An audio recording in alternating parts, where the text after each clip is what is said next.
Imagine stepping into, say, a bustling sports bar, right? You've got dozens of TVs lining the walls.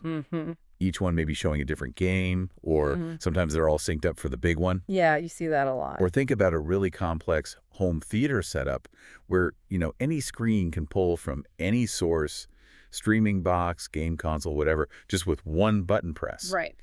How do you actually pull that off? Right. Flawlessly, without this spaghetti monster of wires and like 50 remotes. Yeah, it does seem like magic sometimes. It really does.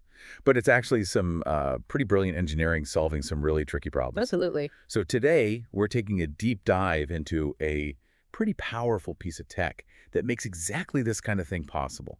It's the WolfPack 4K 30Hz 16x16 HDMI Matrix Switch. And specifically the one that comes with those 16 separate 4K 30Hz HDMI balloon. That's key. Yeah, the balloons too. We're looking at detailed product info, specs for this WolfPack system, really getting into its capabilities and sort of the thinking behind its design. Yeah. And our mission for you today, listening in, is to understand not just what this impressive box does, but really how it changes the whole game for multi-screen setups, how it tackles those big challenges, signal loss over distance, making control manageable, keeping the picture crystal clear no matter where it goes. Those practical stuff. Exactly. Yeah. So get ready for maybe a few aha moments about how these, complex AV systems actually work behind the scenes. Should be interesting. Okay, let's unpack this name first. 16x16 HDMI Matrix Switch. What's the real power behind that word matrix? How's it different from just a simple video splitter? Right. Okay. The matrix part is absolutely central. It's really what defines its flexibility. So this WolfPack model, specifically, it routes high-def audio and video from any of its 16 HDI inputs. Any of the 16? To any of its 16 outputs, its displays. Now, a splitter just duplicates, right? One input goes to many outputs. Yeah, it just mirrors it. Exactly. But a matrix is a dynamic router. Think of it like a switchboard. You can send input A just to output 1, input B just to output 2. Okay. Or you could send input A to outputs 1, 3, and 5 all at the same time, or any other combination you can think of. So tree routing, one-to-one, one-to-many. Or many-to-many, potentially, depending on how you configure scenes. It's that dynamic routing. And yeah, this model supports up to 4K resolution at 30 hertz. Okay, 4K 30 hertz. Which is perfectly fine for a lot of applications like digital signs, menu boards, maybe general TV viewing in a bar where you don't need that super high 60 hertz frame rate. And importantly, it's HDMI 1.4 and HDCP 1.4 compliant. Okay, you mentioned HDCP 1.4 there. Yeah. For folks who maybe aren't deep into AV installs, what is HDCP and why does that version number 1.4 actually matter here? Good question. So HDCP stands for High Bandwidth Digital Content Protection. Right, the copy protection thing. Exactly. It's basically a digital handshake. Your source, like a Blu-ray player or a cable box, needs to verify that the display, or in this case, the matrix in the display, are authorized to show the protected content. Okay. The version number is critical for compatibility. If your source needs, say, the newer HDCP 2.2, but your matrix or your TV only understands HDCP 1.4, well, you're likely going to get a blank screen or an error message. Okay. So that compatibility is key. Absolutely. You need everything in the chain to support the required HDCP version for it to work smoothly. Gotcha. Okay, so let's talk distance. This is where things often get tricky, right? HDMI signals, they tend to struggle over long cable runs. Oh, yeah, notoriously. You try running a standard HDMI cable across a big conference room or, the length of a sports bar. Suddenly you get flicker, snow, maybe just nothing. How does the system tackle that, getting clean signals way over there? Yeah, that's where those 16 separate 4K 30 hertz HDMI balloons come into play. And they really are a game changer for this kind of application. Oh, yes. So a balloon, it's short for done balance. It's a clever little device. It basically takes the HDMI signal and converts it into a format that can travel much, much further over standard Ethernet cable, usually TAT-T6 cable. Okay. So it uses network cable instead of HDMI for the long haul. Precisely. Think of it like taking a sensitive signal and putting it in a more robust package for the long journey. Each connection needs two parts. Mm. A TX, that's the transmitter at the source end, Okay. and an RX, the receiver at the display end. And this kit includes both for all 16 channels, plus their own power adapters. Right. And these specific balloons, they extend that 4K 30 hertz signal up to about 125 feet using standard SETI 6. 125 feet, that's pretty good. It is, and apparently they can go even further, up to maybe 150 feet, using just one CT6 cable run, which can simplify the wiring quite a bit. Oh, interesting. Just one cable. Yeah, the spec mentions that. And they even throw in mounting plates for the balloons, which is, a nice touch for making the installation look clean. Definitely. One kind of specific note from the documentation, though, if there happen to be any IR cables included with the balloons, they say those can't be used with this particular setup, and you should just set them aside. Okay, good to know. Don't use the extra IR cables. So, all right, we're sending signals over these long distances using balloons, converting signals. That immediately makes me ask about picture quality. Yeah. Does it degrade? Does it get noisy? Mm-hmm. And also, how fast does it switch between sources?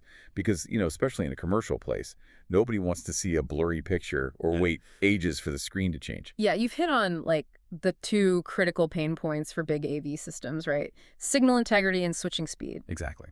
So the WolfPack Matrix itself, it actively tackles signal integrity.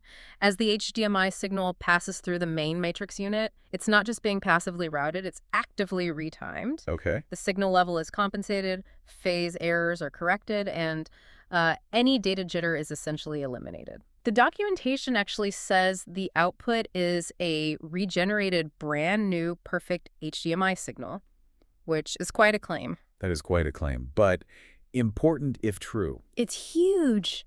It means you're getting a clean, stable signal sent out of the matrix towards the balloon or the display, which really helps ensure reliability, especially in professional settings where downtime is just not acceptable. Right. Okay, and the switching speed. Yeah. That flashing black screen. Yeah, they specifically address that. It's designed for seamless switching. It avoids that annoying flash or long black screen you see with some other HDMI switchers. How does it do that? It's largely down to how it manages EDI, which, yeah, we should definitely talk more about EDI. Okay. But essentially, it presents a consistent capability profile to the source devices based on the connected displays. This stops the source from constantly trying to readjust its resolution every time you switch inputs. I see. So the source thinks it's always talking to the same kind of display setup. Sort of, yes. It smooths out that handshake process. And the actual response time for switching inputs is pretty quick. They stayed around 2 seconds. 2 seconds, that's not bad at all. No, it's quite responsive for a matrix this size. And, for the full picture, it supports HDMI deep color, full 2D and 3D video. Right. And all the common high-res audio formats, too. LPCM 7.1, Dolby True HD, DTS HD Master Audio. So you're not losing audio fidelity either. Okay, so quality and speed seem well covered. But now, 16 inputs, 16 outputs. That's 256 potential connection points. Control. How on earth do you manage all that without it being a complete nightmare? You can't just have someone running around swapping cables. No, definitely not. And that's really another core strength of this system, the sheer versatility of control options. They really cover the bases. Okay, like what? Well, you've got the basics, physical push buttons right there on the front panel for direct hands-on switching. Right, for quick changes, maybe? Exactly. Then there's the standard IR remote control included, for convenience from a distance. But then you get into the more professional methods. It has RS-232 control. The serial port, yeah. Yep, for integration with automation systems. And it also has Ethernet control. Ah, network control. That opens things up. It really does. That Yeah. allows you to control it via a Web GUI, just using a browser on the same network. Nice. And they also provide dedicated Android and iPad apps for control as well. Okay, apps are good. That makes it more accessible. Definitely. And what's really interesting for integrators is that it has optional drivers for major control systems like Crestron, Elon, and Control4. Oh, okay. So it can plug right into existing smart home or commercial automation setups. Precisely. That makes integration much smoother if you're already using one of those platforms. And they even highlight support for something called the WolfPad Sports Bar tablet control system. WolfPad. Okay, sounds specific. Yeah, it seems designed exactly for that kind of venue, bars, restaurants. It lets you use a single iPad to manage channel changes, sending specific DirecTV channels to, they say, up to 36 TVs, all laid out visually on the iPad screen. Wow, okay. One iPad controlling potentially dozens of TVs with specific channels. That's pretty powerful for a manager. It really streamlines operations in that kind of environment. So yeah, the sheer breadth of control options is impressive. It means you can choose the method that best fits the user and the complexity of the installation. No control chaos. And what about the pros, the custom installers who want to integrate this with maybe a system that doesn't have a pre-built driver, like AMX or Savant or something unique? Yeah, absolutely. For those custom jobs, the system provides a detailed RS-232 command script. It's basically the language the Matrix understands. Oh, yeah, the command set. Exactly. So an installer can use this script to write their own custom drivers for pretty much any third-party control system that supports RS-232 communication. Gotcha. They give an example. If you want to switch input 8 to show on outputs 1, 2, and 5, the command is simply 8 by 1 and 2 and 5, and you need that period at the end. That's important. 8 by 1 and 2 and 5. Okay. Simple enough. Yeah, and the Matrix even talks back. It replies with, okay, if the command was successful, or ERR if there was a problem. Oh, that feedback is crucial for debugging. Absolutely invaluable when you're writing custom code. Now, the manufacturer is clear. They guarantee their RS-232 script works as documented. Right. But they aren't certified by all those third-party companies like Crestron or Control4, and they don't, troubleshoot the installer's custom code. That's fair enough. That makes sense. They provide the tools, Yeah. but using them is up to the integrator. Exactly. And beyond that, for simpler setups or quick configurations, it also has 10 preset slots. You can save common writing configuration scenes, they call them, and recall them instantly. Like game day setup or presentation mode? Precisely. Save and recall presets. And there's a little 2-line LCD display on the front panel, too, just to give you status feedback on what's currently routed where. Okay, that covers control pretty thoroughly. Now, you mentioned EDID earlier and how the Matrix handles it to help with switching. For those of us maybe not living and breathing AV specs, what is EDID? And why does this Matrix need to support, 23 different formats? That sounds like a lot. Yeah, EDID management is one of those unsung heroes of reliable HDMI distribution. So EDID stands for Extended Display Identification Data. Oh. Think of it as a little digital business card that your TV or projector holds. When you plug in a source, like your cable box, the display shows the source its EDID card. And what's on the card? It lists all the display's capabilities, what resolutions it supports, like 1080p, 4K, what refresh rates, what audio formats, stereo, surround sound, things like that. Ah, okay. So the source knows what the screen can handle. Exactly. The source reads the EDID and then ideally sends out a signal that the display understands perfectly. Now, where it gets complicated is with a matrix switch because you have multiple displays potentially connected to one source. Right, and they might have different capabilities. Maybe one TV is 4K, another is only 1080p. Precisely. That's the EDID dilemma. If the source just reads the ED from the 4K TV, the 1080p TV won't be able to display the signal. Okay, yeah, that's a problem. So this matrix is smart about it. It has an ED learning function and supports multiple EDID modes, those 23 different settings you mentioned, including copying EDID from specific outputs or using internal preset EDIDs. Why so many options? Flexibility. The general idea is often to make the source output a signal compatible with the least capable display connected, maybe like a basic 1080p stereo signal, just to ensure everything gets a picture. The lowest common denominator approach. Kind of, yeah. But this matrix gives the installer more control. They can specifically tell the matrix to learn and use the ED from, say, the main living room TV, or use a built-in ED that forces 1080p output, whatever solves the problem for that specific installation. So it actively manages those handshakes to prevent incompatibility issues. Exactly. It prevents that frustrating situation where some screens work and others don't, which can honestly take hours to troubleshoot manually. So connecting it to the bigger picture, robust EDD management like this is absolutely crucial for reliability in any multi-display setup. It solves a huge headache. That makes a lot of sense. Yeah. It's tackling a common point of failure proactively. Right. And just a quick related note on signal handling before the balloons.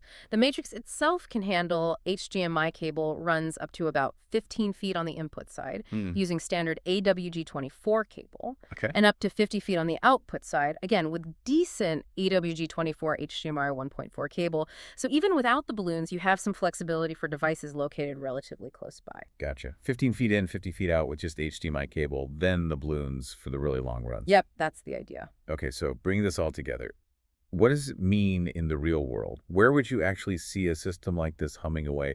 And, why should someone listening care about this level of switching sophistication? Well, based on the documentation, this specific WolfPack system is out there working in a surprisingly wide range of places. They list confirmed installations in, like you mentioned, sports bars, restaurants, casinos, Right. but also bowling alleys, fitness centers, shopping malls, places of worship, data centers, high-end gaming rooms, even nail salons, apparently. Oh, nail salons. Okay. Yeah. Country clubs, factories, conference rooms, schools, and of course, complex home theaters. It's really built for anywhere you need to route multiple HDMI sources to multiple screens reliably. So pretty much any commercial or even high-end residential multi-screen setup. That seems to be the target, yes. And some practical features really suit these environments. It's a standard 1U rack size, so it fits easily into equipment racks. Okay, compact. And interestingly, it has no cooling fan. No fan. How does it stay cool? Good thermal design, presumably. But the big benefit is it's completely silent in operation. Oh, that's a big deal. Huge. Especially for home theaters, conference rooms, or anywhere the equipment rack might be near people. No distracting fan noise. Yeah, you don't want that constant worrying. Okay, and what about for an end user? Say someone's looking at setting up a really nice whole house AV system, but they get these eye-watering quotes from custom installers. Mm-hmm. Does the manufacturer offer any sort of cost-saving strategies using hardware like this? Yeah, they actually suggest a pretty interesting approach. An end user, maybe someone tech-savvy or willing to manage the project, could potentially purchase the hardware, like this Matrix Switch, directly. Okay, buy the box themselves. Right. And then go get quotes from third-party installers, specifically just for writing the control software, maybe for that Control 4 integration and doing the physical installation, running the cables. Ah, so unbundle the hardware costs from the programming and installation labor. Exactly. By sourcing the hardware separately, the manufacturer suggests you might save, they estimate maybe $1,000 on larger systems compared to a fully bundled quote. Interesting. So it potentially makes this level of system a bit more accessible if you're willing to do some legwork. That seems to be the implication, yeah. And just a couple of final practical points. If you ever need to reset the whole thing back to factory defaults, it's a simple button press combo, recall, and then enter. Okay, easy reset. And for those mindful of power consumption, it draws a maximum of 20 watts, which is actually pretty efficient for a 16x16 matrix doing all this signal processing. 20 watts max. Yeah, that's quite low. Okay, so we've really dug in here. It's clear this WolfPack 16x16 HDMI Matrix Switch, especially with the balloons, isn't just, another piece of AV gear. No, it's really the central command center. Yeah, the central nervous system for these complex video setups. It pulls everything together, sources displays, extends the signals reliably, makes control manageable through all those different options, and ensures you actually get a good picture and sound with that smart EDID handling and the signal regeneration. It sounds like a real workhorse. It definitely seems designed for demanding applications where reliability is key. So stepping back, just think about the implications of having that much power and flexibility. Yeah. Right? When you can genuinely route any source to any screen, in pretty much any configuration you want, instantly, seamlessly, how does that change how we design spaces, how we experience them, whether it's a public place or even our own homes? It opens up a lot of possibilities, doesn't it, for dynamic content, personalized experiences. Totally. This kind of control, it really invites a whole new level of creative and dynamic visual environments. Less limited by the wiring, more about the experience you want to create. That's a great way to put it. So for you listening, think about this. What kind of problem could you solve, or what kind of amazing experience could you create if the usual display limitations were just gone, taken care of by a system like this? What stood out to you from this deep dive, and what kind of multi-screen marvel could you imagine building?